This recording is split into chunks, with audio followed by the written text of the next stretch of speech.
Assalamualaikum warahmatullahi taala wabarakatuh. Quote of the day bersama dengan Atuk hari ini.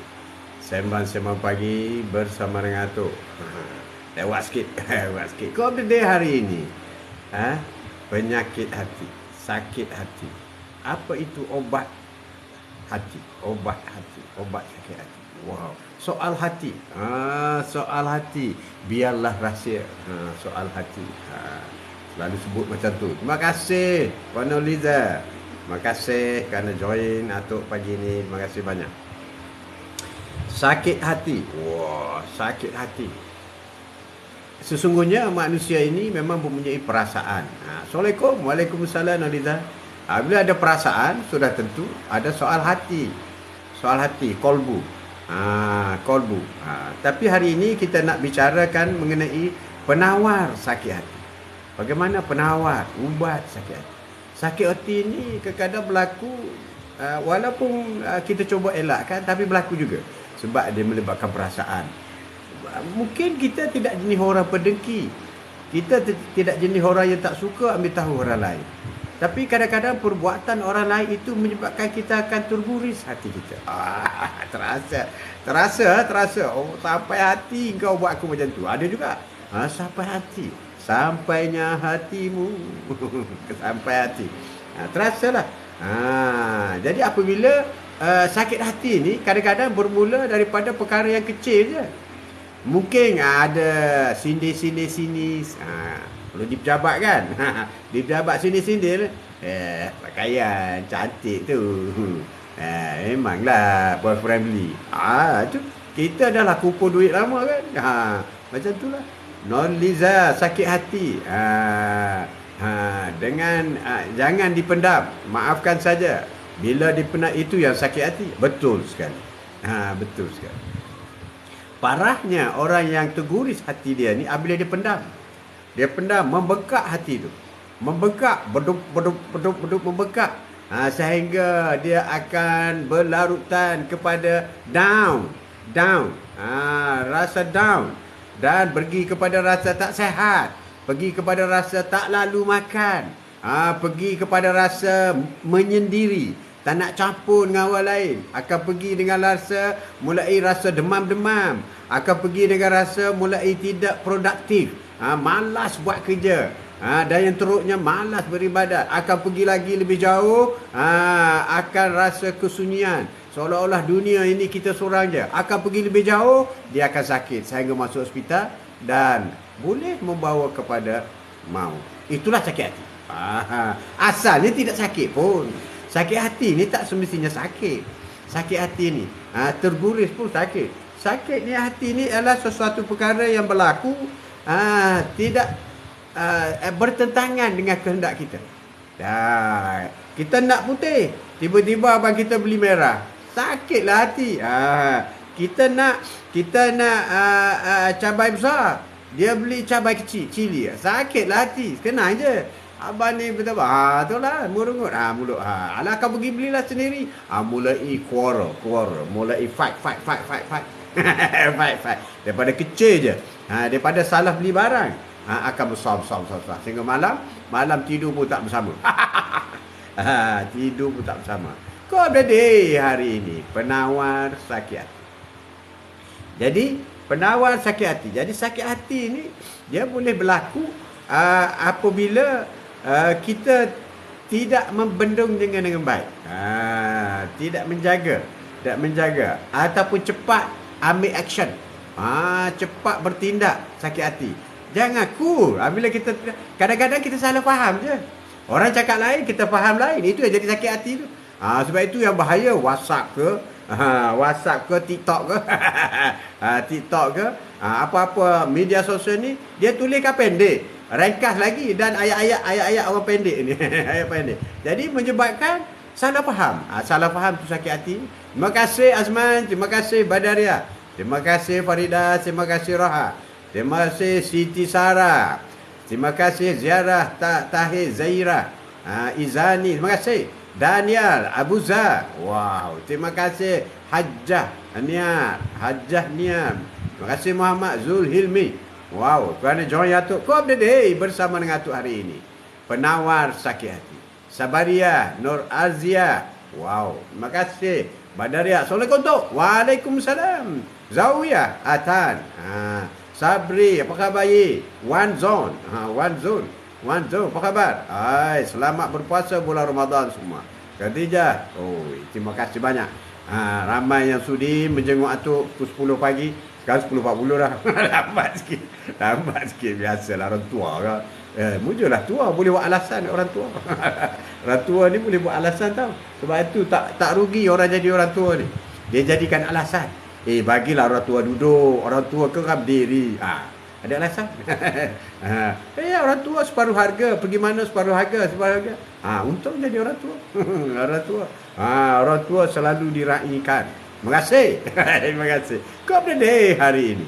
Jadi bermula dengan sakit hati itu. Salah faham dulu.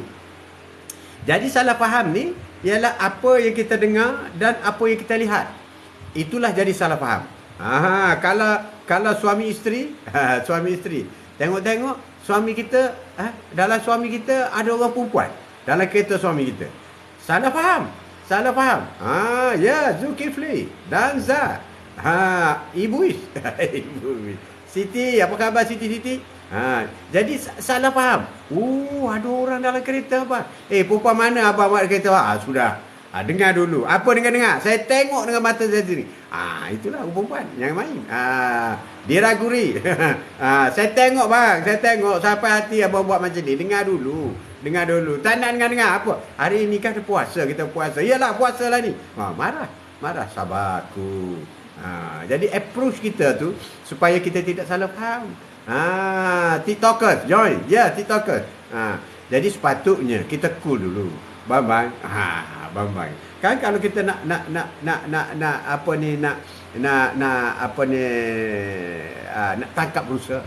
Nak tangkap rusa ni kau kena pujuk dia, bagi makan apa semua. Sampai dekat kau peluklah dia macam tu. Peluk dia. Jadi suami pun macam tu juga. Bang ni. Bang, tadi abang pergi mana? Abang pergi mana tadi? Tadi itulah asal abang drive tu tengok ada sepupu abang tu. Tiba-tiba je dia tunggu bas lambat. Tengok dia tepi jalan. Tanya dia pergi mana? Dia nak pergi bank. Bank dah nak tutup dah. Tu jemput dia naik. Kan selesai? Selesai kan? Bila jadi pendengar yang baik. Jadi salah faham kita itu sudah terurai. Dulu saya pun pendang juga. Tapi saya ambil jalan mudah. Maafkan je lah. Walaupun itu bukan salah dari saya. Itu satu cara.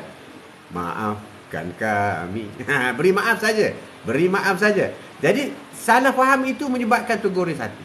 Lebih-lebih lagi dia pendam. Kalau tadi dia suami dia balik terus marah. Perempuan mana abang bawa dalam kereta terus marah. Itu pun meletup. Ada pendam. Dia buat senyap je. Moncong je. Balik tak cakap apa. Pendam ni. Kecil hati.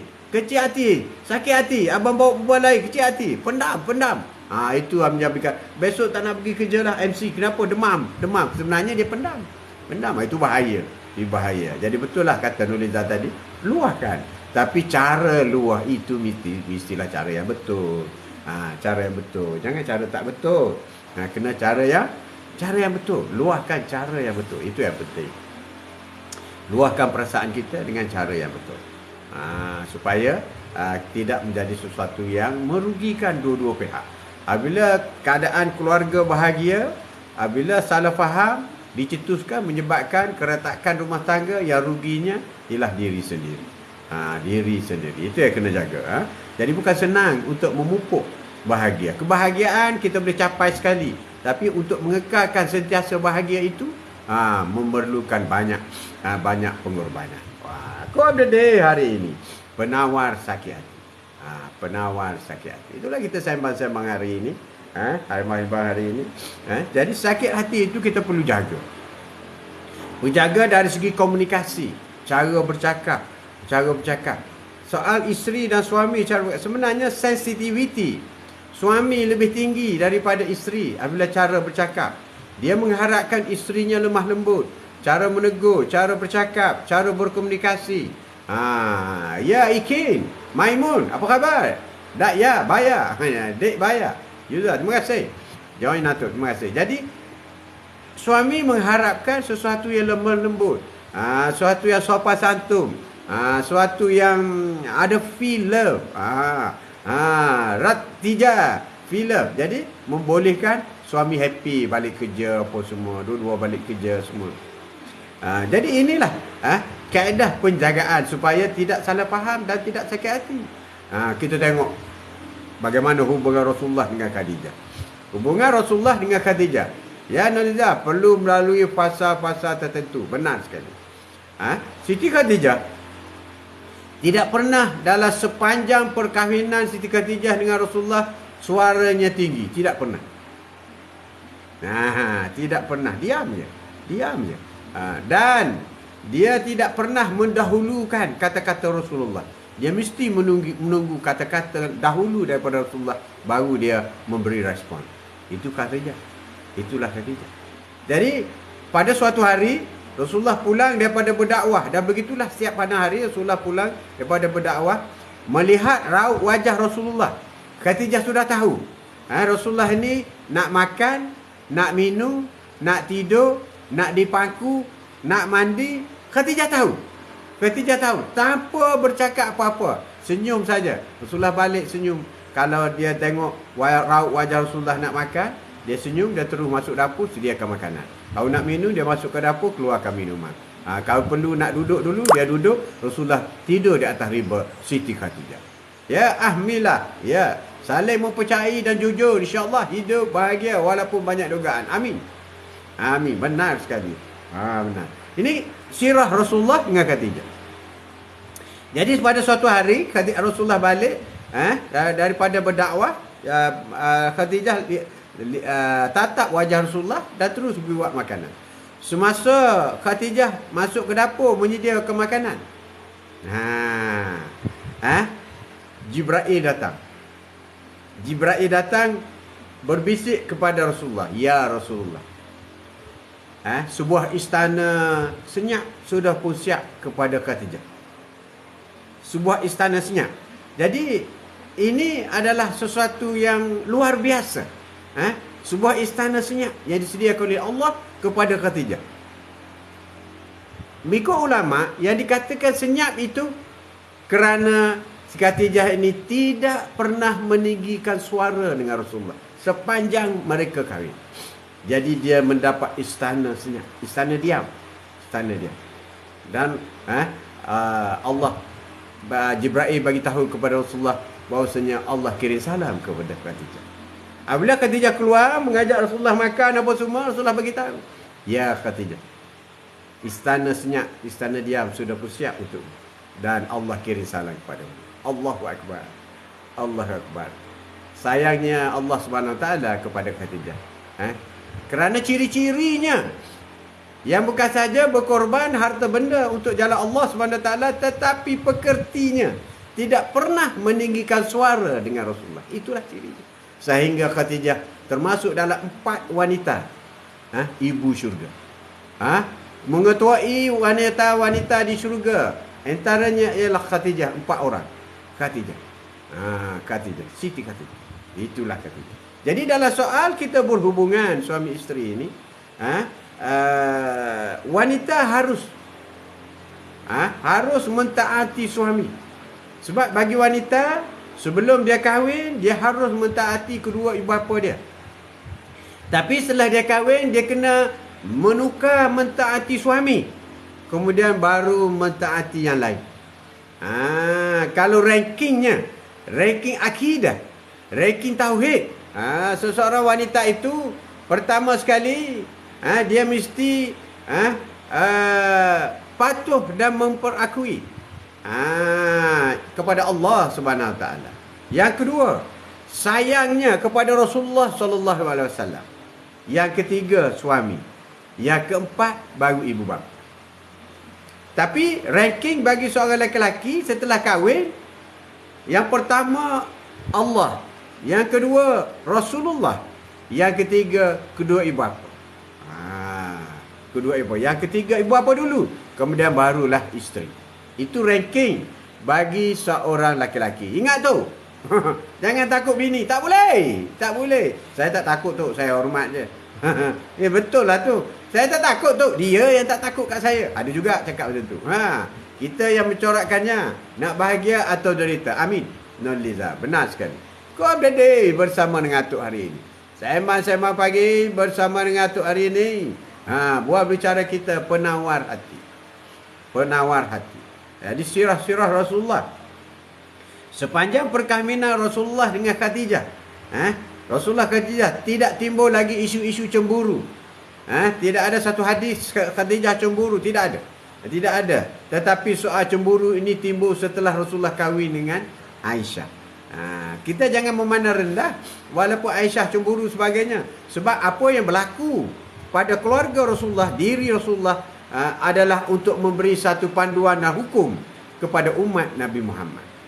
Bahawasanya cemburu itu isteri Aisyah dengan Rasulullah pun berlaku. Jadi kalau isteri kita cemburu tu, anggaplah cemburu Aisyah. Cemburu Aisyah. Cantik. Kau Day hari ini. Sembang-sembang pagi hari ini penawar sakit hati.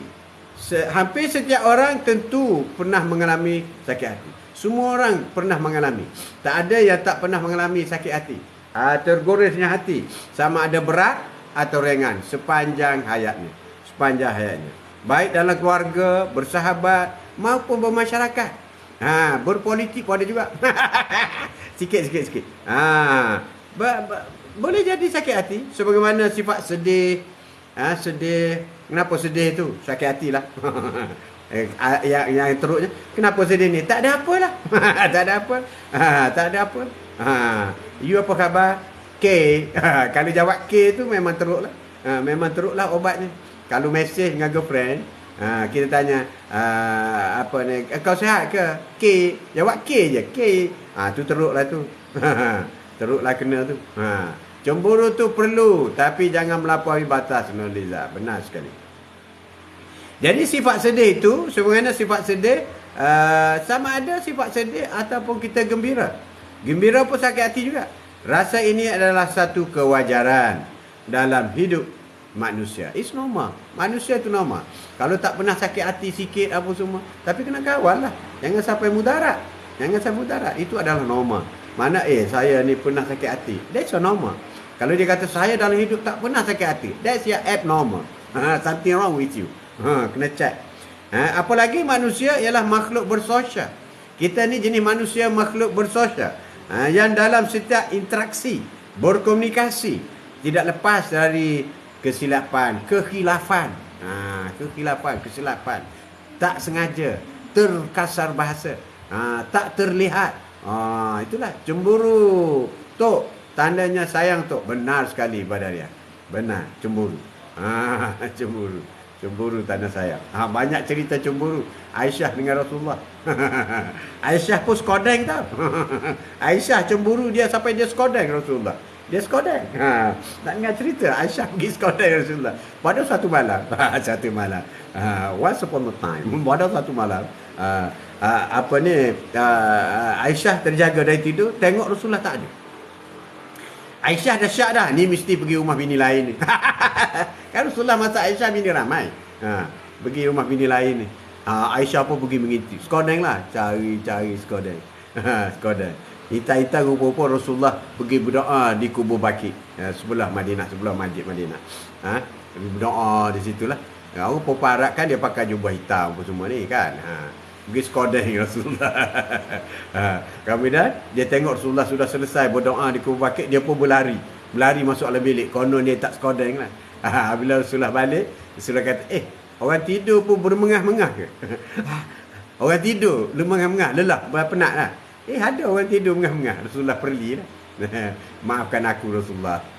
Aku pergi tengok kau ke mana tadi. Patut pun aku melihat ada lembaga hitam ikut kat belakang. Rasulullah kata. Ketawa. Macam itulah. Itulah cerita cemburu. Cemburu. Ya Nurliza, yang tak pernah sakit hati, tak ada perasaan tutup. Boleh jadi perasaan dia dah jual semua. Sebab-sebab datangnya perasaan sakit hati itu bermacam-macam sebab. Kadang-kadang sakit hati ini bermula dengan iri hati. Ataupun sakit hati itu bermula dengan kedekut kita. Ataupun sakit hati kita itu bermula dengan cemburu kita. Ataupun sakit hati yang kita alami itu bermula dengan persepsi kita. Persepsi kita. Kita beranggapan sesuatu macam ni. Kita membuat tafsiran sendiri. Oh, ni abang aku lambat balik selalu pukul 5 dah sampai rumah. Ni pukul 7 tak balik lagi ni. Ini mesti pergi ikut perempuan lain. Persepsi. Maka hati akan bengkak. Bengkak. Allah pergi dengan perempuan mana ni. Balik-balik suami kata, kenapa abang lambat? Kita tak payah bocor. Tak macam mana lah. Tengok duit tak cukup. Pergi cari kawan, pinjam duit kawan. Sedih kan suami macam tu? Kita dah syak yang tak elok dah. Syak dah tak elok dah. Perempuan. Maafkan bang. Sabar je lah bang. Macam tu lah. Dari masalah simple sehingga masalah besar. Sakit hati itu boleh terjadi. Kadang-kadang simple je benda. Benda kecil je. Kadang-kadang benda kecil je. Anak bawa cawan. Anak kecil bawa cawan. Jatuh pecah cawan.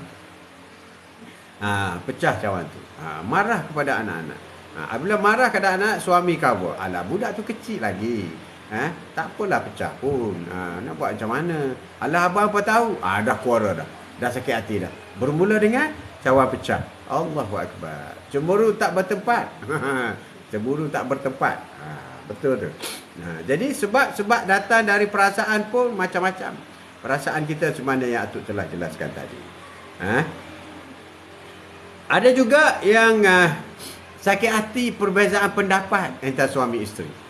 Dia bergaduh suami isteri. Bukan bergaduh betul, tapi bergaduh pendapat. Tu. Dia bergaduh pendapat.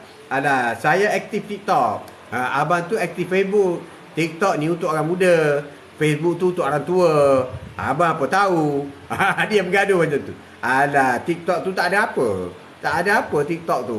Hura-hura gitu. Alah, Facebook tu tak ada kerja lain. Politik je. Mengatur orang je. Itulah. Alah, TikTok tu apa kurangnya? Dia gegeh-gegeh. Dia tergolek-golek. Tergelik-gelik sini. Apa? Facebook tu. Apa faedahnya? Tak ada pun. Agama-agama tak banyak pun. Oi, TikTok banyak. Jadi bergaduh. Tak pasal-pasal. Beza pendapat. Sebenarnya dua-dua tu betul. Dua-dua tu betul. Dua-dua tu betul. Dan ada juga sakit hati itu kerana ada konflik atau ketidakserasian, sehingga iri hati dan dengki. Ada konflik dalam family. Ada konflik. Ini juga anak-anak juga ada yang sakit hati. Kalau anak seorang tak apalah. Kalau anak 2, 3, 4, dia akan berlaku konflik. Jadi yang abang bawa RM5, yang adik bawa RM3. Adik sakit hati lah. Adik sakit hati. Ayah tak ada. Daddy tak ada. Abang RM5 pergi sekolah. Dia RM3. Bagilah RM5. Abang pun kata, abang kan dah besar.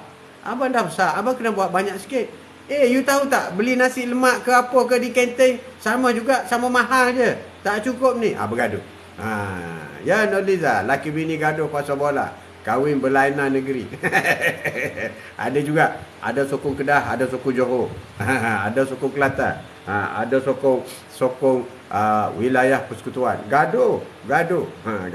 Jadi ketidakserasian. Sebenarnya ada ramai yang salah faham mengenai ketidakserasian ni. Serasi dengan tidak serasi ni, sebenarnya benda ini adalah semula jadi. Bergantung kepada kita mengadunkan. Sama ada lebih garam atau lebih gula. Kalau lebih garam, kurangkan garam. Kalau lebih gula, kurangkan gula. Dua-dua tu ada akibahnya. Ada buruk baiknya. Lebih garam, darah tinggi. Lebih gula, kecing manis. Kecing manis. Jadi kena hati-hati. Kena hati-hati. Lebih garam, tak ada lemak. Kurang garam, tawar. Tak seronok makan, minum dan sebagainya. Kalau dah kena kecil manis, barulah minum teh kosong. Kan? Ku Update Day bersama dengan Atuk hari ini, penawar sakit hati. Sebelum itu, kita baca Al-Fatihah dulu. Semana biasa kita take 5, baca surah Al-Fatihah, dan kita niat pahalanya Allah sampaikan kepada Rasulullah SAW dan kepada sahabat-sahabat baginda, keluarga baginda. Ya Allah, sampaikanlah pahala Al-Fatihah yang kami baca ini kepada semua rasul-rasul, semua nabi-nabi sehingga Nabi Adam alaihissalam toki kita. Ya Allah, temukanlah kami semua di pada mahsyar nanti dengan Rasulullah, dengan para rasul-rasul, para nabi-nabi dan juga toki kami Nabi Adam alaihissalam. Ya Allah, sampaikanlah pada Al-Fatihah yang kami baca sekejap selepas ini kepada kedua ibu bapa kami. Sampaikan pahala ini untuk kedua ibu bapa kami, ya Allah.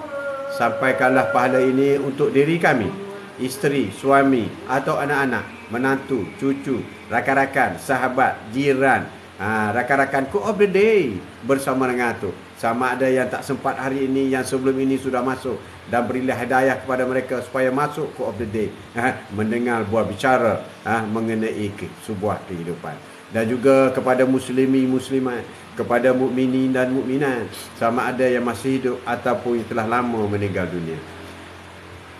Al-Fatihah. Bismillahirrahmanirrahim. Alhamdulillahirabbil alamin. Ar-Rahmanirrahim. Maliki yaumiddin. Iyyaka na'budu wa iyyaka nasta'in. Ihdinas siratal mustaqim.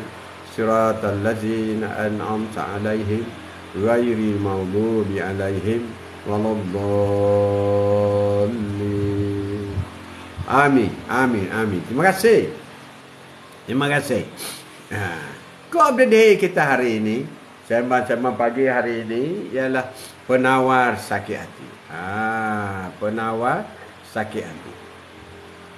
Bila perasaan konflik, ketidakserasian, konflik dalam keluarga, pendam memendam.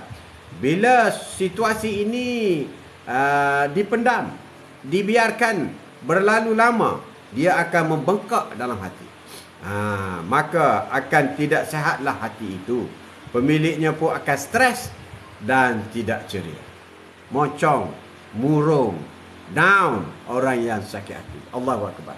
Lagi parah, perkara dapat menjauhkan manusia daripada Rabbi. Ini yang kita takut. Nauzubillah min zalik. Lagi parah, dia akan menjauhkan diri dia daripada Allah Subhanahu Wa Taala. Jadi bagaimana menangani sakit hati agar tidak menjemput dosa kepada kita sendiri? Kita sakit hati berarti seolah-olah kita menjemput dosa kepada kita. Kita melakukan dosa. Itu yang menakutkan kita. Bermula dengan sakit hati, dengan ketidakserasian, dengan salah faham, dengan down, maka kita melakukan perkara-perkara mungkar yang dilarang oleh Allah Subhanahu Wa Taala. Hati-hati. Hati-hati, sakit hati. Untuk menenangkan hati. Menenangkan hati, beristighfar selalu, cantik. Menenangkan hati. Badan kena sehat. Badan sehat, wangi, wangian kasturi. Bau sehat, Rasulullah tu suka bau kasturi.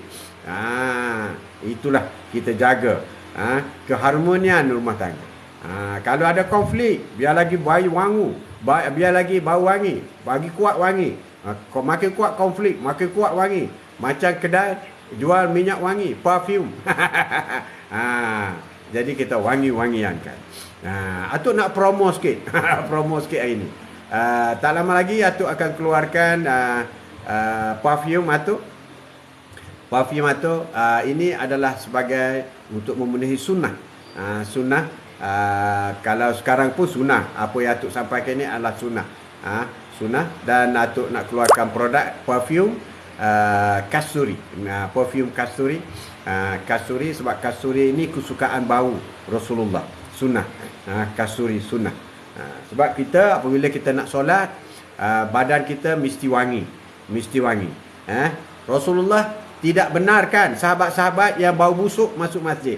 Rasulullah tidak benarkan sahabat-sahabat yang mulutnya bau busuk masuk masjid. Sampai tahap tu orang yang tidak berwangi-wangian ataupun orang yang paling kurang tidak membawa bau busuk dalam masjid, dibenarkan, digalakkan sunnah Rasulullah sallallahu alaihi wasallam. Atuk akan keluarkan bau wangi ini, parfum kasturi. Sebab untuk menjadi sebagai satu alat sunnah, ekstra sunnah. Kita dah banyak dah laku dah sunnah, dan wangian itu kadang-kadang kita terlepas pandang. Sebab memakai wangi-wangian semasa solat itu adalah sunnah yang besar, yang tidak pernah ditinggal oleh Rasulullah SAW. Jadi bukan sahaja dalam soal-soal ibadah yang lain, mewangikan badan kita dengan wangian kasturi. Jadi Atuk akan keluarkan, insyaAllah tak berapa lama lagi. Brand pun dah siap apa semua dah. Nanti nak buat apa ni nak tunjuk, Atuk akan tunjuk. Atuk akan buat live, dan mungkin akan masuk dalam kedai TikTok. InsyaAllah akan masuk kedai TikTok dengan brand Atuk sendiri. Brand Atuk kasturi, brand sendiri, keluaran Haji Mat Atuk. Haji Mat Atuk adalah sebuah kilang buat. Atuk bagi dia buat kilang lah. Jadi betul. Nama dia nya Atuk nak beritahu hari ni, Kasturi Duha. Nama perfume yang Atuk akan keluarkan ialah Kasturi Duha. Apa yang Atuk harapkan bukanlah untuk berniaga semata-mata. Berniaga tu nak jugalah, macam berniaga Rasulullah lah. Berniaga, tetapi untuk memberi satu lagi peringatan kepada umat Nabi Muhammad, apabila nak beribadah, pastikan badan kita bau wangi. Dan wangi yang disukai oleh Rasulullah ialah wangi kasturi. Wangi kasturi.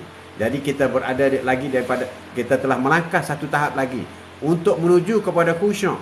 Khusyuk solat ini, selain daripada yang telah kita selalu jelaskan, wuduk yang sempurna, bacaan yang baik, pakaian yang bersih, dan badan kita berbau wangi. Ya, harmoni rumah tangga. Ya Nazidah, bangun awal pagi, sediakan sarapan pagi, jangan bangun lewat. Amin. Kalau bangun lewat tak solat subuh lah. Kasturi. Itulah Noliza. Nanti Atuk jelaskan. Dengan botolnya 10 ml, botol tu 10 ml, senang bawa. Nak bawa dalam beg boleh, nak tak. Ataupun boleh juga, sebab Atuk melihat selain daripada kita mengajar orang mengenai Al-Quran, baca Al-Fatihah, baca surah-surah, baca doa, dan memberi penerangan, baca bacaan. Begitu juga kita boleh bagi sedekah dalam bentuk perfume. Perfume, kadang-kadang kita lihat orang kampung kan tak pernah pakai perfume apa semua. Kadang-kadang boleh juga kita sedekah dengan RM1, tapi kita sedekahkan dengan perfume.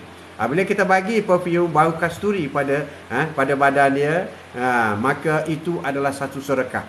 Selagi dia pakai, pahala kita dapat. Allahu Akbar. Ini hebat. Jadi Atuk memilih produk perfume ini kerana apabila dipakai di badan dia, dia akan disukai oleh siapa yang dia menghampiri.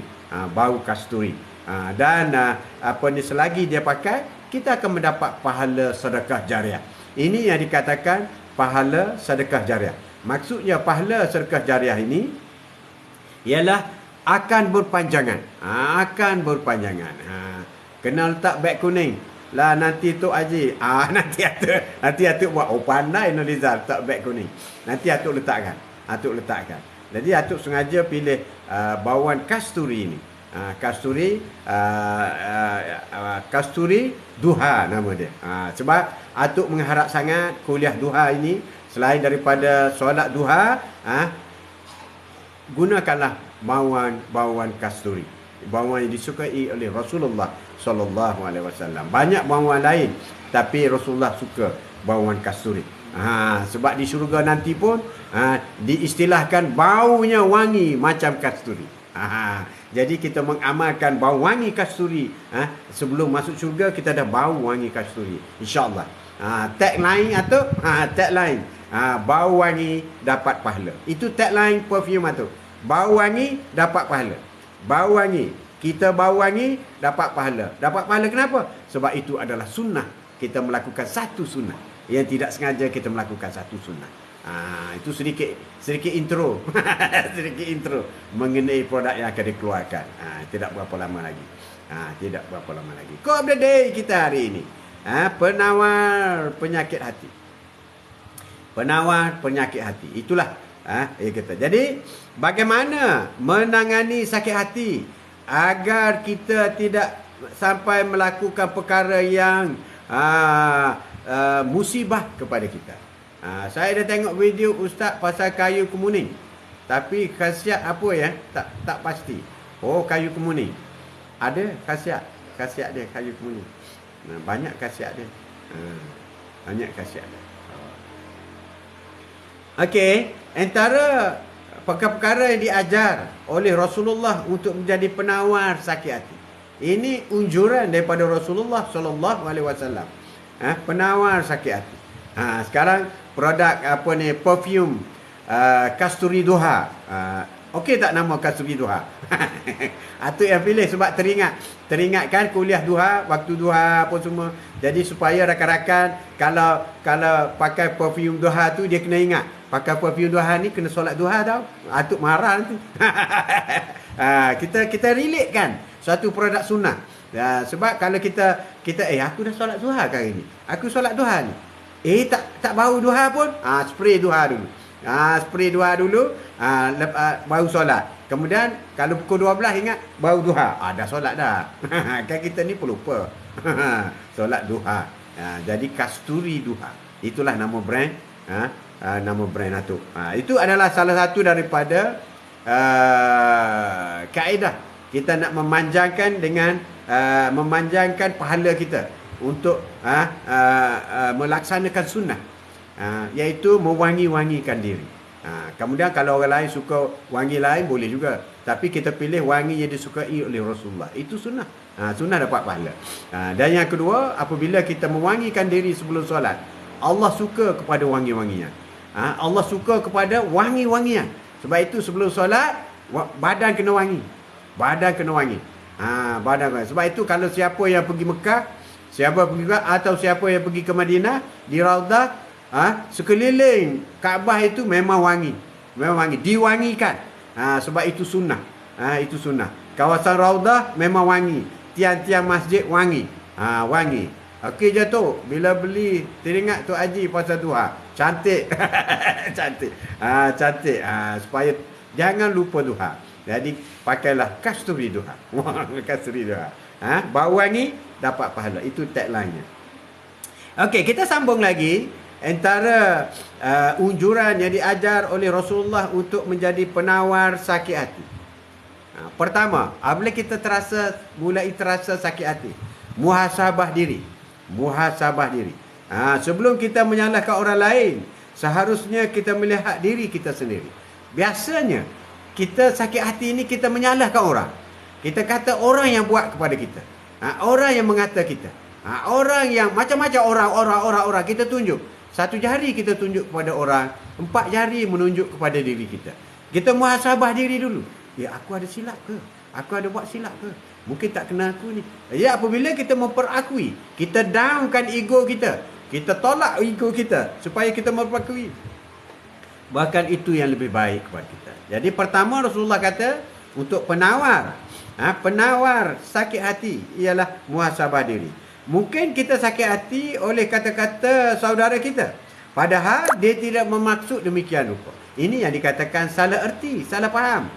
Dia cakap, saya sibuk. Dia cakap saya sibuk. Tu memang tak suka kita lah tu. Dia cakap dia sibuk je. Tapi kita tafsir. Dia sibuk itu bermakna dia dah tak suka kita sekarang. Kita ajak dating dulu, masa girlfriend dulu, masa Atuk dulu cerita lama. Dulu mana ada handphone ni dulu. Tahun 75 tak ada. Ada. Dulu kita pakai kertas kecil je. Kita dating malam ni boleh tak? Dia pun hantar balik. Sibuklah. Memang dia tak nak kita lah tu. Jadi kita jawab gitu. Kita tak tahu dia period ke.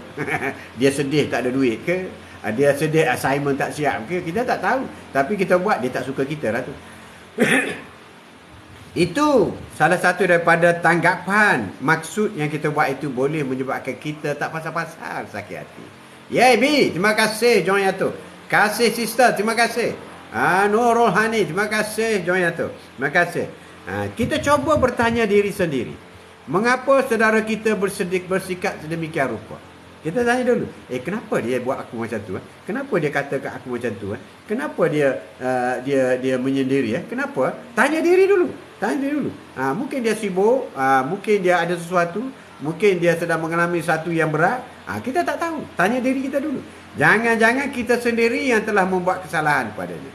Jangan-jangan kita yang menyakit hati dia. Kita kata dia menyakitkan hati kita. Itu kenanya. Kita menyakitkan hati dia. Ada juga tak sakit hati apa? Nak pinjam duit tak bagi. Sakit hati lah. Sakit hati. Itulah. Orang mudah sakit hati kalau pinjam duit tak nak bagi. Tapi kalau dah nak pinjam, baik bagi. Sebab kalau lepas pinjam, tak bayar balik. Lagi bergaduh, bukan setakat sakit hati. Putus kawan. Jadi baik kita bagi. Nak pinjam 100, ambil lah 50. Halalkan saya. Halalkan saya. Terima kasih. Terima kasih Abu Bakar. Itu pertama sekali muhasabah diri. Unjuran daripada Rasulullah sallallahu alaihi wasallam untuk menjaga penawar hati. Ya Abu Bakar. Assalamualaikum ya. Waalaikumsalam. Ridunya lah. Lama tak masuk live saya. Lama sibuk nak siap rumah ke? Nak raya ni. Okey, beres saja. Faham. Faham saja. Biasalah. Lepas raya ni kita buat. Lepas raya. Jadi iri hati, sakit hati, penawar dia ialah muhasabah diri. Itu yang terbaik. Itu yang terbaik. Muhasabah diri. Yang kedua ialah menjauhkan diri daripada sifat iri hati dan dengki supaya kita tidak sakit hati. Jangan iri hati dengan orang yang berjaya. Jangan iri hati, jangan dengki dengan orang yang sukses. Jangan dengki dengan orang yang kita lihat bahagia. Kita lihat bahagia. Jangan iri hati sebab belum tentu dia bahagia sungguh-sungguh. Jangan iri hati orang beli kereta baru. Contoh. Jangan dengki. Anak orang itu berjaya dapat pergi belajar luar negeri. Jangan dengki. Jangan dengki. Jangan iri hati. Jangan iri hati kerana dia akan iri hati dan dengki adalah beberapa ruang. Apabila kita dengki dan iri hati, kita membuka pintu kepada syaitan untuk memasuki hati kita dan melanyak-lanyak hati kita sehingga kita sakit hati. Boleh ayah, insya-Allah. Selamat berpuasa ayah dan ibu sekeluarga. Amin. Terima kasih, insya-Allah. Baik juga all the family, insya-Allah. Kalau free, ayah buat open house semua second raya. Second raya memang semua family akan menjadikan rumah ayah ni sebagai hari rumah terbuka. First raya atuk pergi rumah ayah pergi rumah yang kakak-kakak abang dulu. Second raya all friends and family akan datang. So buat datanglah. Datang second raya. Second raya. Sebab second raya tu memang atuk tak keluar. Apa program pun ayah tak akan keluar daripada rumah. Sebab dah lama dah. Ni dah berpuluh-puluh tahun dah. Jadi merayakan hari raya ialah second raya. It's not the first day. Second raya. Sebab first day atuk pergi rumah lain. Rumah mak mertua, rumah besan. Kita meraihkan rumah-rumah yang lebih senior daripada kita. Itulah. Okey, Bob. Terima kasih. Okey. Untuk mengobat rasa sakit hati. Iaitu iri hati dan dengki adalah menjadikan, kalau kita mulai iri hati dengki, berarti kita buka pintu kepada syaitan. Ataupun angan-angan berlebihan. Angan-angan berlebihan membuatkan seseorang itu menjadi buta dan tuli. Angan-angan berlebihan. Aku kalau aku biaya ni, kalau aku dapat ni, kalau aku ni, tiba-tiba orang lain dapat, sakit hati lah kita. Sakit hati kita. Jangan berlebihan angan-angan. Tetapi yang penting kepada kita, kita mesti berlandaskan kepada syariah, mesti berlandas kepada iman. Seseorang yang berangan-angan cenderung akan melakukan berbagai cara untuk mendapatkan cita-citanya. Untuk menjadikan cita-cita menjadi kenyataan. Kadang-kadang angan-angan terlampau tinggi, dia perasan lebih. Ada juga. Jadi demikian sifat iri hati dan dengki ini perlu kita jaga. Sebab sifat iri hati dan dengki itulah permulaan kita membuka hati kita kepada syaitan. Na'udzubillah min zalik. Jadi tradisi dah boleh, insya-Allah. Ya, betul. Tradisi. Jadi atuk dalam family, anak saudara ke siapa ke, kalau buat kenduri second hari raya atuk tak pergi. Sebab engkau dah tahu dah. Atuk buat aku second hari raya rumah ni. Kau buat juga, kau tak refer kat aku. Atuk tak pergi. Tak kira lah anak saudara ke siapa ke, I don't care. Itu prinsip kita. Second hari raya sebab kita ambil kesempatan hari itu sejak dulu lagi. Kau dah tahu dah kan. Kau tak respect aku, kau tak payahlah aku tak pergi rumah kau. Jangan main. Kita sebab second hari raya tu the only day yang kita tunggu, kita meraihkan kawan-kawan, keluarga dan sahabat. Datanglah. Menu yang tak seberapa lah. Biasalah. tapi second raya, bawa anak-anak isteri. Okey. Okey, angan-angan berlebihan dan itu akan membuka iri hati dan dengki. Sifat ini, iri hati dan dengki ini, sifat ini berasal dari kecintaan terhadap hal-hal bersifat keduniaan. Ini yang cantiknya ni. Sifat iri hati ini berasal daripada materialistik. Minta dipuji, pangkat, harta, glamour, apa lagi? Itulah sifat dengki dan iri hati ini ialah kerana keduniaan, bukan kerana amal ibadat mereka. Ada juga ulama kata kita iri hati tengok orang tu berjalan menuju ke masjid apabila masuk waktu solat. Itulah ahli syurga. Allah jealousnya aku. Tapi tak ramai iri hati macam tu. Iri hati, dengki semua itu sebenarnya salah satu sebab media sosial. Media sosial juga yang salah, Abu Bakar. Media sosial juga salah. Faktor media sosial. Media sosial ni membawang. Ada yang baik, ada tak baik. Terpulang kepada kita pengisiannya. Pengisiannya seperti mana. Jadi sifat dengki iri hati ini biasanya berkait rapat dengan keduniaan. Di media sosial pun kalau kita mendengar ceramah-ceramah agama, hukum hakam seperti daripada ulama besar, Ustaz Azhar Idrus, Ustaz Abdul Samad, Ustaz Wadi, dan mereka ini very aktif dalam media sosial. Banyak membantu dalam hukum fiqh, hukum tauhid, sirah dan sebagainya. Itu juga kerana media sosial. Kau dulu nak dengar ceramah agama kena pergi masjid. Pergi masjid kena pergi surau. Jadi kadang-kadang seminggu sekali je. Tapi sekarang ada media sosial. Media sosial direct to the point. Senang kan? Okey Pak. Orang dulu tak tahu pun orang tersebut beli kereta ke, beli rumah ke, beli barang kemas ke. Itu yang dia tunjuk. Yang dia tunjuk kat orang tu kenapa?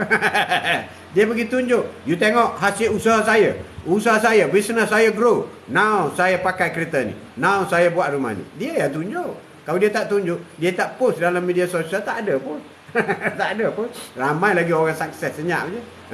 Tapi media sosial juga menyebabkan orang lupa daratan. Media sosial menyebabkan orang lupa.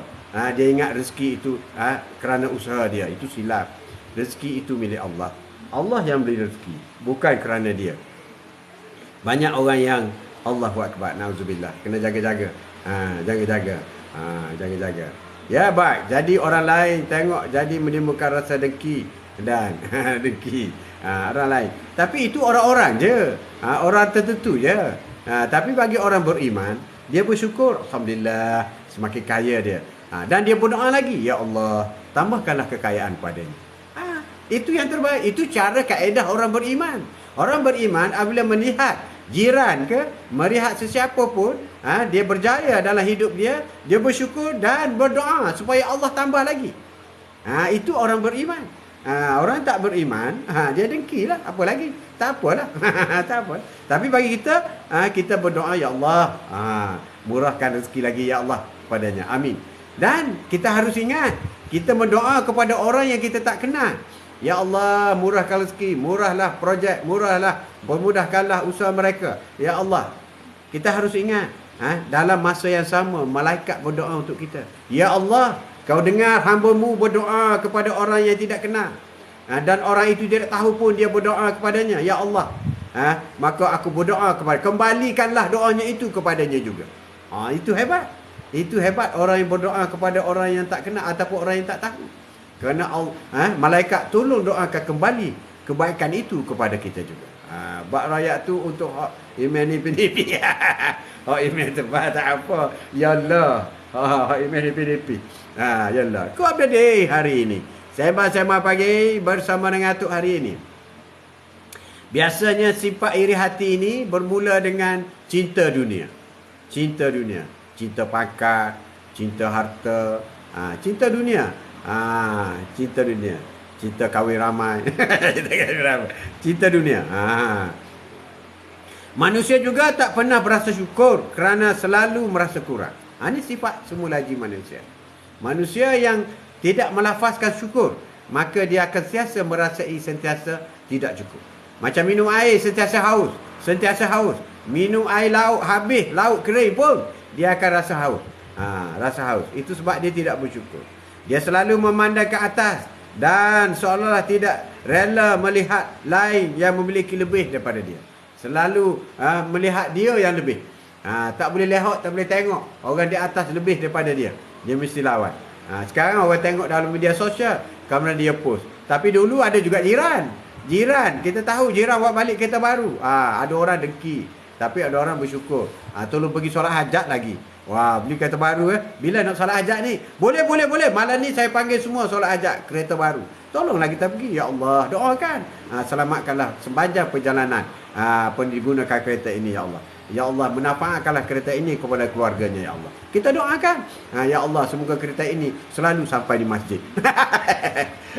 Semoga kereta ini selalu sampai di masjid.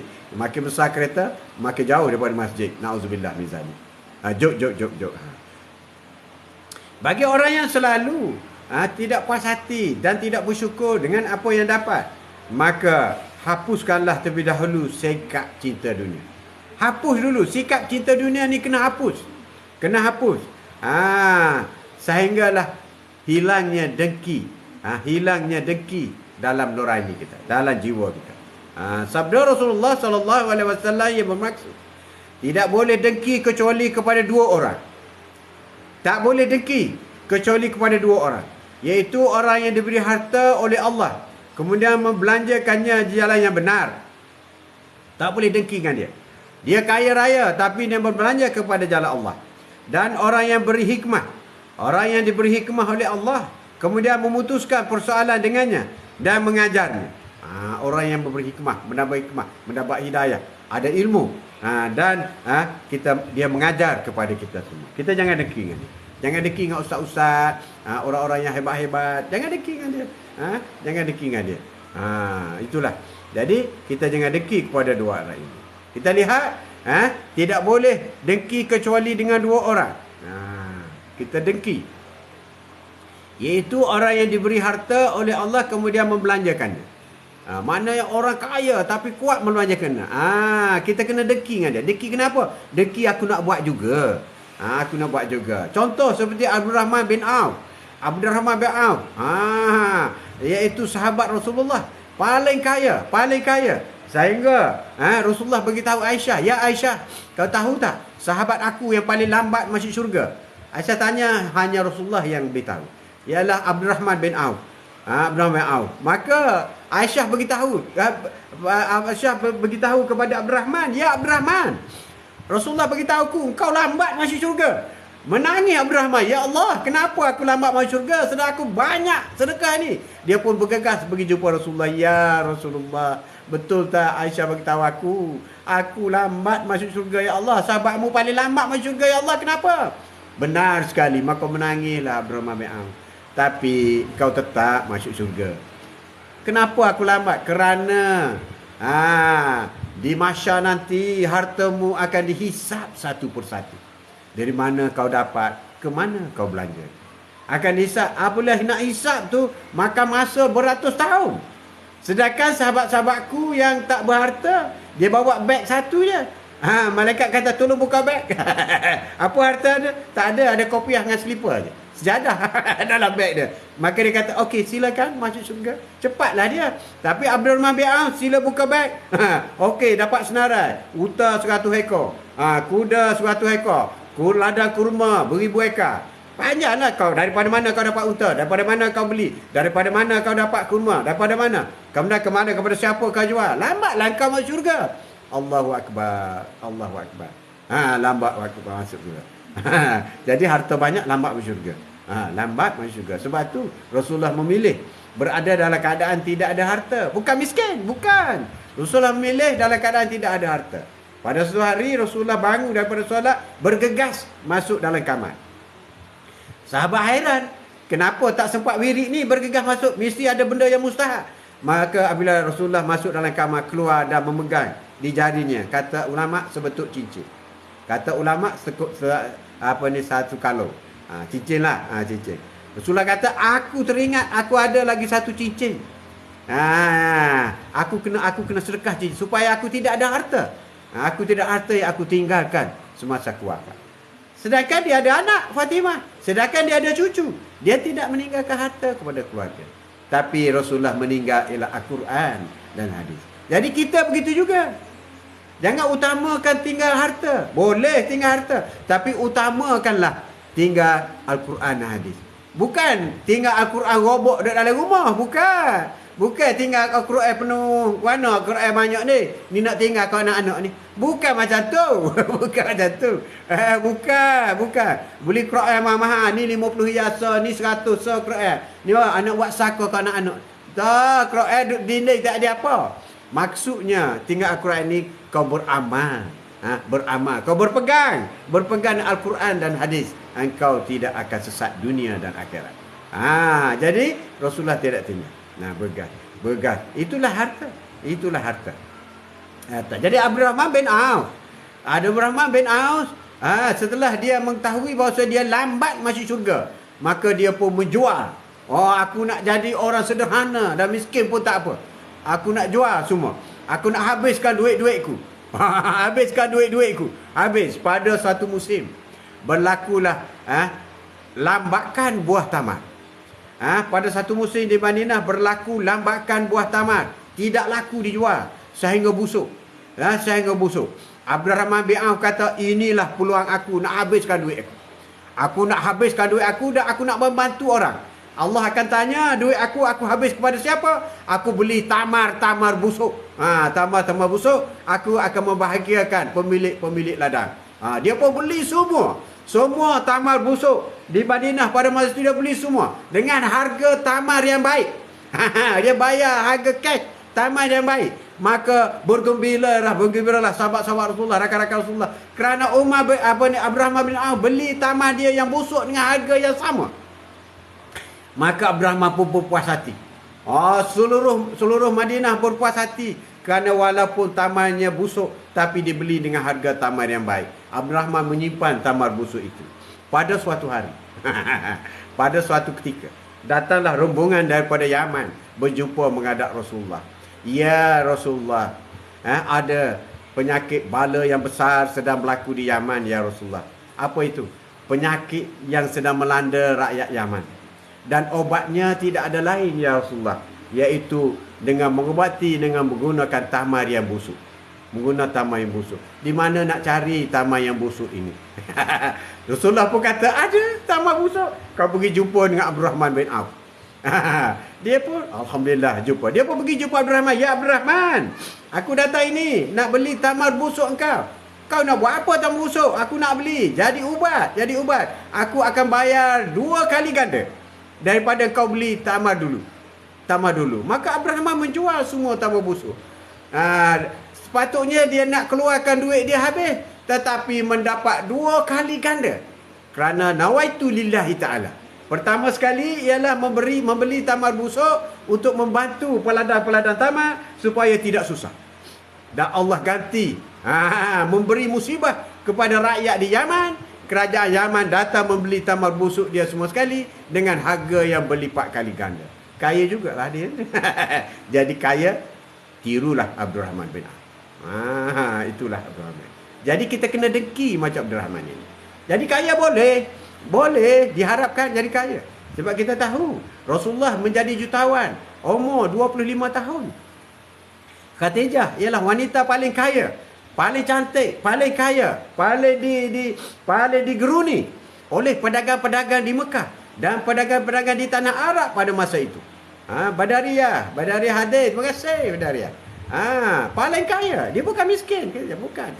Paling kaya. Tetapi kita harus ingat Rasulullah tidak miskin. Rasulullah mula berniaga umur 13 tahun. 13 tahun mulai berniaga. Umur 8 tahun mulai membela kambing. 3 tahun, 4 tahun bela kambing, kemudian mulai berniaga. Dibawa oleh Abu Talib untuk berniaga. Abu Talib ialah pemerintah Mekah.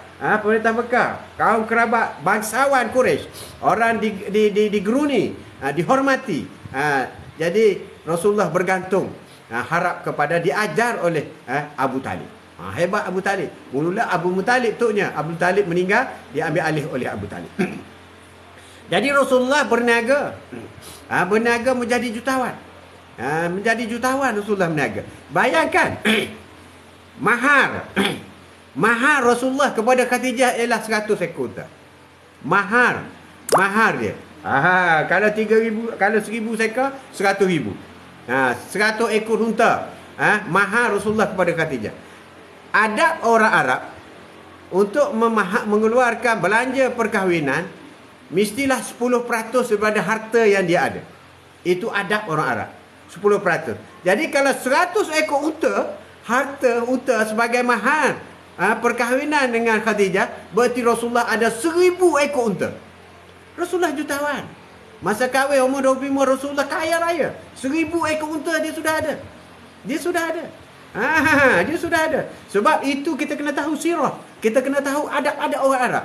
Kalau kau nak belanja kahwin, pembeliannya 10% daripada harta kamu. Automatik orang akan tahu berapa kayanya engkau. Rasulullah 100 ekor unta. Berarti Rasulullah pada masa itu ada 1,000 ekor unta. Tambah lagi lah dengan unta Khadijah beribu-ribu. Dia menjadi kolominrak yang besar. Yang besar. Sebab itulah apabila umur 40 tahun, Rasulullah sudah mulai berhenti berniaga. Rasulullah pencen umur 35 tahun. Tak berniaga secara aktif. Tapi masa itu Rasulullah mulai beralih naik ke Gua Hira. Mulai membiasakan diri, membersihkan diri untuk menerima wahyu, untuk menjadi seorang Rasul. Umur 40 tahun. Jadi umur 30 ialah umur kenabian. Umur 20, umur kolominrak. Umur 20, kolominrak. Umur usahawan. Umur 30, umur kenabian. Kenabian. Umur 40, umur Rasulullah sallallahu alaihi wasallam. Itulah sedikit pencerahan mengenai Rasulullah. Rasulullah hebat. Rasulullah. Jadi kita kena dengki manusia-manusia yang berjaya ini di dunia. Hebat. Wah, hebatnya dia membina sebuah masjid. Tan Sri Rashid Hussein membina sebuah masjid di Sendayan. Cantiknya masjid itu. Allahu Akbar, hebatnya. Ya Allah, berilah kesempatan padaku untuk membina sebuah masjid juga. Berdoa. Bila berdoa dapat pahala, Allah memberi pahala. Tak buat lagi, tak buat, tak apa. InsyaAllah akan jadi. Dengki tu dengki. Tak ada nak capai. Tak apalah, buat sekat boleh lah. Kalau orang lain boleh bina sebuah masjid, kita boleh bagi sekapit simi pun okey dah. Bina masjid dah tu. Apa dah pak? Ataupun beli cat sting. Bina masjid dah tu. Bina masjid tu berbagai-bagai istilah. Sebuah boleh, ambil tiang saja boleh, ambil batu saja boleh, whatever lah. Whatever. Itu yang boleh. Jadi kita boleh dengki dengan orang yang berjaya dalam soal-soal dakwah. Kita boleh dengki dengan orang yang berjaya soal-soal ibadah. Kita dengki dengan orang yang bangun pukul 3 pagi. Pukul 3 pagi bertahajud. Allahu Akbar. Kita dengki dengan orang yang selalu baca Al-Quran. Allahu Akbar. Kita dengki dengan orang yang selalu berzikir. Mulutnya terkumat kamit. Subhanallah, subhanallah, alhamdulillah, alhamdulillah, Allahu Akbar, Allahu Akbar. Kita boleh dengki dengan orang yang selalu berselawat. Allahumma salli ala sayyidina Muhammad. Kita lalu dekat dia dengan Allahumma salli ala sayyidina Muhammad. Allahumma salli ala sayyidina Muhammad. Kita dengki, kita amalkan seperti dia. Kita kena dengki orang yang jalannya tunduk. Jalan tunjuk, menghormati. Kita kena dengki orang yang punya sifat pekerti yang baik. Seperti yang diamalkan oleh Rasulullah sallallahu alaihi wasallam. Kita kena dengki orang yang selalu membuat baik kepada kedua ibu bapa. Allah dia bagusnya anak soleh, dia jaga mak bapak dia. Kita kena dengki orang yang jaga hubungan adik-beradik. Kita kena dengki orang yang mengutamakan jiran. Jiran ni seumpama adik-beradik. Dia ada hak jiran. Hak jiran. Kalau jiran berbau, kuih kita buat dalam bulan Ramadan terutamanya. Maka bila dia berbau sampai ke rumahnya, maka wajib kita sampaikan. Walaupun kuah. Walaupun kuah. Kena sampaikan. Sampaikan. Sampai ke tahap tu. Jika berlaku jiran kita mati kelaparan, dosa kita akan kena jawab daripada masyarakat nanti. Bila terjadi. Kau berada hari ini. Sema-sema pagi bersama dengan Atuk hari ini. Sakit hati, penawar hati, menjauhkan diri dari sifat amarah dan keras hati. Rasulullah berpesan bahawa sesiapa yang nak elak daripada mengalami penyakit hati, mestilah jauhkan diri dari sifat amarah dan keras hati. Amarah dan keras hati. pemarah dan keras hati. Pemarah, keras hati. Keras hati, degil, lembutkan hati. Lembutkan. Bila marah telah timbul dalam hati manusia, kadang-kala manusia bertindak tanpa pertimbangan akal. Orang yang paling kuat ialah orang yang boleh menahan marah. Itu orang paling hebat. Orang yang boleh menahan marah. Boleh menahan marah. Itu yang penting. Jika akal sudah lemah, tinggallah hawa nafsu. Akal sudah lemah, hawa nafsu menguasai akal. Dan syaitan pun berleluasa. Syaitan bermaharjajalela, melancarkan serangan, lalu mempermainkan diri manusia. Apabila marah yang berbuat-buat, berbuat nafsu menguasai kepala, maka syaitan bermaharjajalela. Dia yang akan mengatur, mencaturkan apa tindakan kita. Na'udzubillah min zalik. Jika manusia keras hati, maka kami akan membalikkan sebagai anak kecil yang berbalik bola. Itulah. Jadi iblis berkata, sesiapa yang manusia yang keras hati, maka dia akan membalikkan macam membalik anak kecil. Itu iblis kata. Jadi sesiapa yang balik keras hati itu, iblis sedang membalikkan hatinya. Jika sudah lemah, tinggallah hawa nafsu. Dan syaitan pun berleluasa menguasai diri kita. Allahu Akbar. Allahu Akbar. Jadi elakkan daripada sifat marah dan keras hati yang melampau. So macam mana pun nak elakkan? Banyak istighfar. Banyak istighfar. Apabila rasa nak marah, astagfirullah. Apabila rasa nak marah, astagfirullah. Nak marah lagi, pergi ambil wudu. Ambil wudu. Ya Allah, ambil wudu. Nak marah lagi. Nak marah lagi. Solat sunat 2 rakaat. Nak marah lagi. Ambil Al-Quran baca. Baca Al-Quran. InsyaAllah. Jadi kalau baca Al-Quran pun tak lari lagi, marah tu, syaitan kuat benar lah tu. Itu bapak syaitan dalam tubuh kau. Bapak syaitan. Jadi cara-cara untuk mengelakkan daripada kita marah. Apabila kita marah, masa kita berdiri, kita duduk. Apabila kita marah, masa kita duduk, kita baring. Kita baring. Marah lagi, ambil wudu. Marah lagi, solat 2 rakaat. Marah lagi, ambil Al-Quran baca. Marah lagi, kau tuju sungai je lah. Tuju sungai. Tak adalah, insyaAllah. Kalau dah lalui proses itu, insyaAllah. InsyaAllah. Sebab itu adalah penawar. Tak kira sebesar gunung. Tak kira sebesar gunung. Allah Sang Khalik, Maha Pemaaf terhadap hamba-Nya. Allah Maha Pemaaf. Sedangkan Nabi ampunkan umat. Allah memaafkan. Pintu taubat sentiasa terbuka. Allah pemaaf. Apabila berdialog iblis dengan Allah, iblis kata, Ya Allah, Ya Rabbi, aku akan cucuk anak Adam sehingga dia akan mengingkarimu, Ya Allah. Allah menjawab, aku buka pintu taubat. Engkau cucuk dia bertaubat, dosanya terampun. Itulah terjadi dialog antara iblis yang ingkar kepada Allah Subhanahu Wa Taala. Jadi Ar-Rahman Ar-Rahim, pemurah dan penyayang. Pintu taubat sentiasa berbuka. Tak pernah close. Tak pernah. 24 jam. Buka sama. Buka sama. Bertaubatlah. Astagfirullahaladzim. Ya Allah, ampunlah dosaku. Bertaubat. Senang je. Syaitan bergelepar. Syaitan kata, aku kerja penat dah. Aku dah cocok dia banyak dah. Tiba-tiba dia pergi bertaubat. Allahu Akbar. Dia begitulah syaitan iblis. Dia kalah. Kalah dia. Lebih-lebih lagi, apabila kita nak marah apa semua, kita pergi solat. Habis syaitan. Habis. Apabila dia kata, habis dah kerja aku hari ni. Buat penat je. Dia pergi solat. Syaitan iblis. Itu perangai dia. Perangai dia. Jadi tak kira sebesar gunung atau sedalam lautan kesalahan seorang hamba. Jika dia bertaubat dengan sungguh-sungguh, maka Allah akan membuka pintu taubat selebar-lebarnya, seluas-luasnya. Kita sebagai manusia yang lemah, tidak sepatutnya berlaku sombong dengan tidak mahu memaafkan kesalahan orang lain sebelum dia memaafkan. InsyaAllah, dengan begitu hati akan terasa lapang. Rasulullah bersabda, bertakwalah kepada Allah. Ittaqullah usitu wa iyaya bitaqwallah. Di mana engkau berada, ketidaklanjutanlah kesalahan dengan kebaikan. Nescaya kebaikan tersebut menghapuskan kesalahan tersebut, dan bergaullah dengan manusia lain dengan akhlak yang baik. Kita bergaullah dengan akhlak, dengan orang-orang yang akhlaknya baik. Apabila kau bertemu dengan orang yang mengajak kamu solat, maka itulah kawan kamu yang baik. Hari Jumaat dah puasa. Semua hari Jumaat. Hari Jumaat.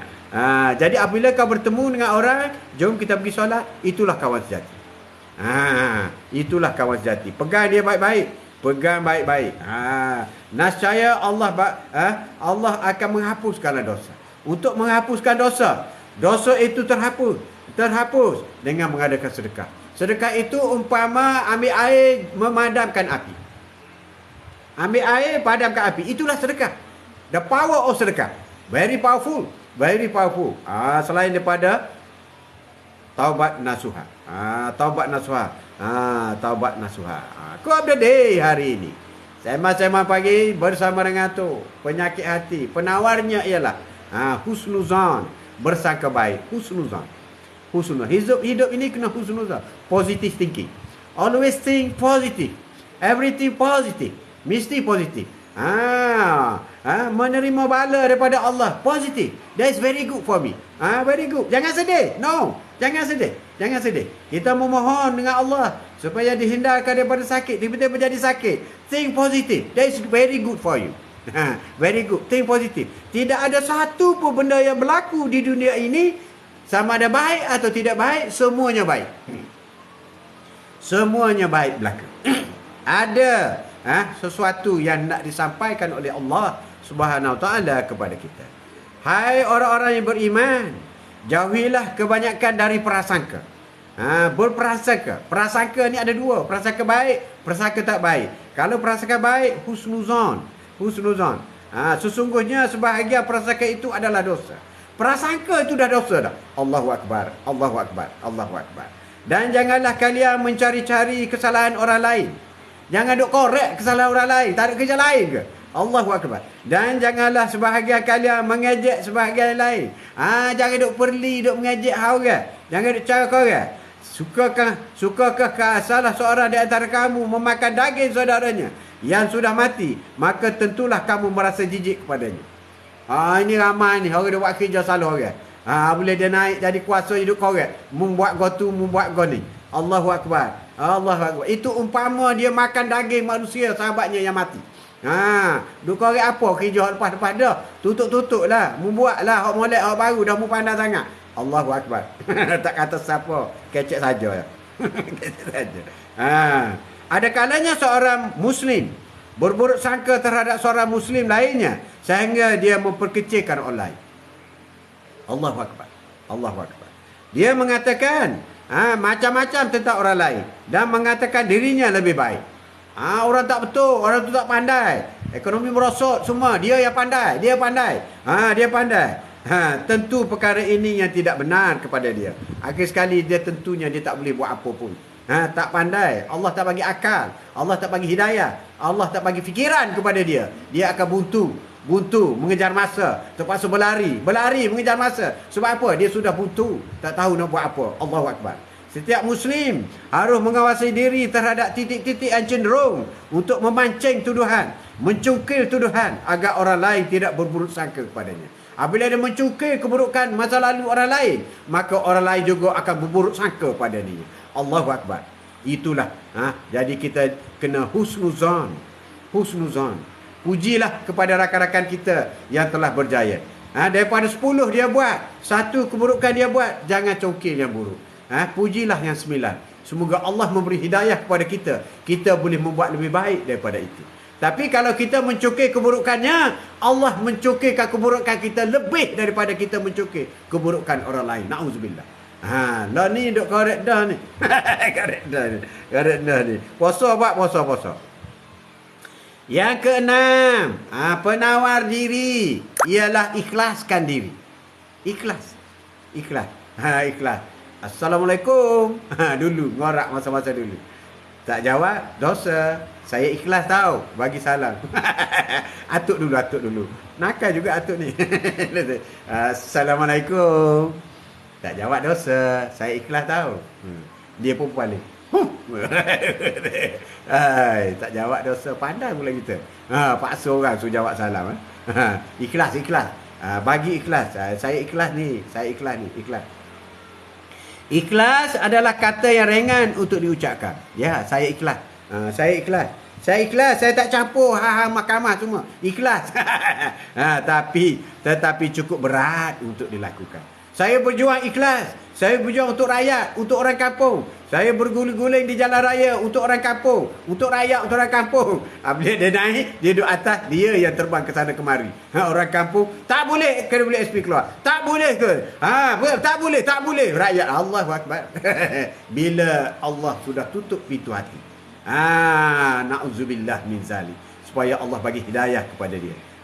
Selamatkanlah negara kami, ya Allah. Jom, gemiang. Jijok hati, jom. Puasa jom, jangan banyak-banyak. Kau the day bersama dengan tu. Orang yang ikhlas dapat meniatkan segala tindakannya kepada Allah. Orang ikhlas dia buat dengan niat lillahi ta'ala. Atu kata, nenek selalu beritahu. Dah pukul 9 ni, pukul 10 kejap lagi nak buat live. Tak siap lagi ke? Dengan ikhlas. Semua family. Cucu saya berkata, Tok, tak buat ikhlas, tak buat live kali ni. Dah habis dah, sekarang pukul 12. Oh, jadi semua family tahu. Family tahu. Puasa no talk. Jangan politik tok. Saya atau tak politik. Tak politik pun.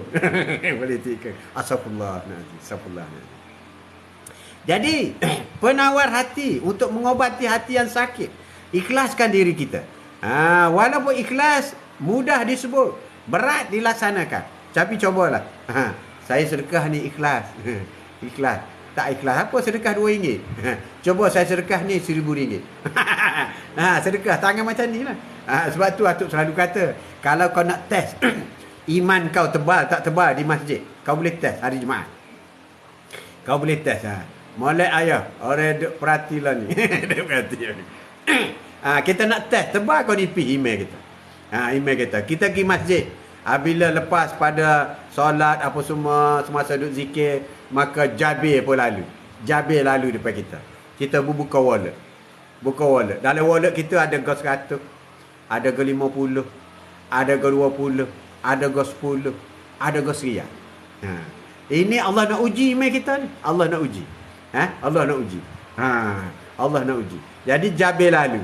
Belek ambil go 1,000 pun. Jadi email kita hari tu Seria ya. Sedangkan rezeki milik Allah. Rezeki daripada Allah, ambil Seria.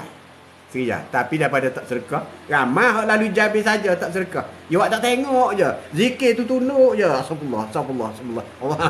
Jabir lalu je. Hak je bawa Jabir. Tok Bila bawa Jabir. Tok Bila tu siap bawa Jabir lalu je. Tapi hak ni buka-buka belak jangan kira, ambil Seria pun. Seria pun. Seria. Itulah nak tahu tebal nipis iman kita. Tapi ada orang ambil air gos 100. Hak tebal sekali, hak besar sekali. Ambil gos 100 bubuh. Ambil pula bubuh dalam celah tangan ni takut orang nampak. Ambil gos 100 bubuh. Itu makna imannya tebal. Senang je nak tahu iman kita nipis kita.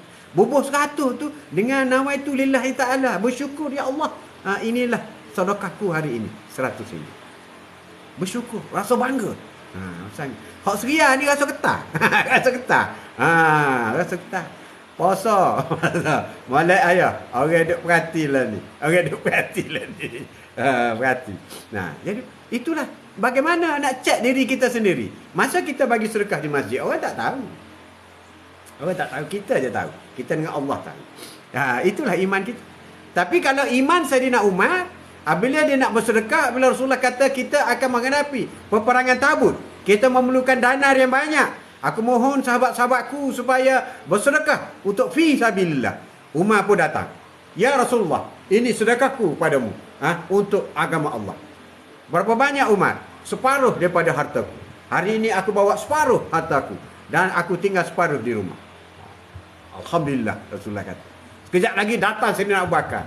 Ya Abu Bakar, mana sedekahmu? Ini ya Rasulullah. Berapa banyak kau bawa? Aku bawa semua ya Rasulullah. Tidak ada. Tapi tu di rumah kau ada apa? Di rumahku ada Allah dan Rasulullah. You tengok bagaimana iman Sayyidina Umar dengan Sayyidina Abu Bakar tu beza. Sebab itu Sayyidina Umar, Sayyidina Abu Bakar, iman Sayyidina Abu Bakar adalah terlalu tinggi. Sebab itu apabila dalam Rasulullah ni dia suka bertanya sahabat-sahabat. Siapakah yang buat amal yang baik sepanjang hari ini? Rasulullah tanya siapa yang bersedekah, semua angkat tangan. Wah, bagus. Ha. Ha? Siapa yang melawat orang sakit, semua angkat tangan. Bagus. Ha. Abu Bakar, Umar, Osman, Ali dan rakan-rakan lain, Zubir, semua bagus. Ha. Ha. Siapa yang solat mengikut imam sampai takbir yang pertama, angkat tangan. Siapa yang mengusung jenazah sampai ke kubur, semua tak angkat tangan. Sayyidina Abu Bakar seorang je angkat. Jadi Sayyidina Abu Bakar komplit 4 perkara. Itulah menangnya Sayyidina Abu Bakar dengan sahabat-sahabat yang lain.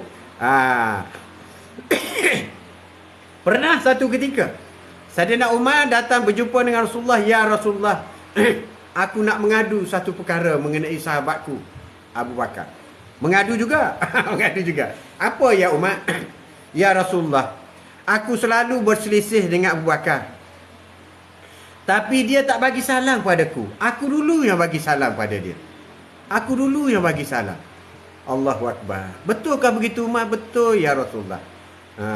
Ya Normala Wijaya. Assalamualaikum. Waalaikumsalam. Normala dari mana? Dari Medan. Medan.